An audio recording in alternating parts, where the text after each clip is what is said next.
नमस्कार, मी शिव हनुमंत कारंडे इयत्ता 9वी मध्ये शिकत आहे। माझ्या शाळेचे नाव श्री लक्ष्मी देवी हायस्कूल कुंभारगाव आहे। नमस्कार, मी आझाद फिरोज मुल्ला, मी इयत्ता 9वी मध्ये शिकत आहे। माझ्या शाळेचे नाव श्री लक्ष्मी देवी हायस्कूल कुंभारगाव आहे। नमस्कार, मी श्री लक्ष्मी देवी हायस्कूल कुंभारगावचा विद्यार्थी शिव हनुमंत कारंडे इयत्ता 9वी मध्ये शिकत आहे। मी व माझ्या टीमने विकसित भारत या माननीय पंतप्रधान नरेंद्र मोदी यांच्या संकल्पनेच्या योजनेतील एक छोटेसे योजनांतर्गत हा उपक्रम बनवण्यात आला आहे।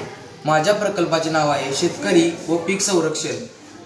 समजा शेतकरी जर शेतामध्ये काम करत असेल व त्याचे कुटुंब कोणीही काम करत असेल तर वन्य प्राणी किंवा मोकाट जनावर जर या कुंपणाजवळ आली व त्यांचा स्पर्श या कुंपणाला झाला तर शेतकरी सावध होईल व पहिल्यांदा बजर वाजेल व शेतकरी सावध होईल।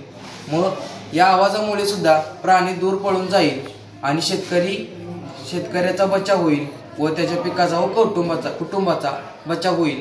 अशा प्रकारे आम्ही शेतकरी व पीक संरक्षण हा उपक्रम तयार केलेला आहे। जी मी माहिती सांगितली आहे त्याचे प्रात्यक्षिक माझा मित्र आजान दाखवेल। जी माहिती शिवमने सांगितली त्याचा प्रात्यक्षिक मी दाखवणार आहे। हे शेत आहे, शेत लाकून कुंपण केलेले आहे। शेतकरी बेसावधपणे शेतात काम करत आहे। त्याच वेळी एखादा मोकाट प्राणी किंवा एखादा हिंसक प्राणी आला आणि या कुंपणाला जसा त्याचा स्पर्श होईल तसा बजर वाजेल।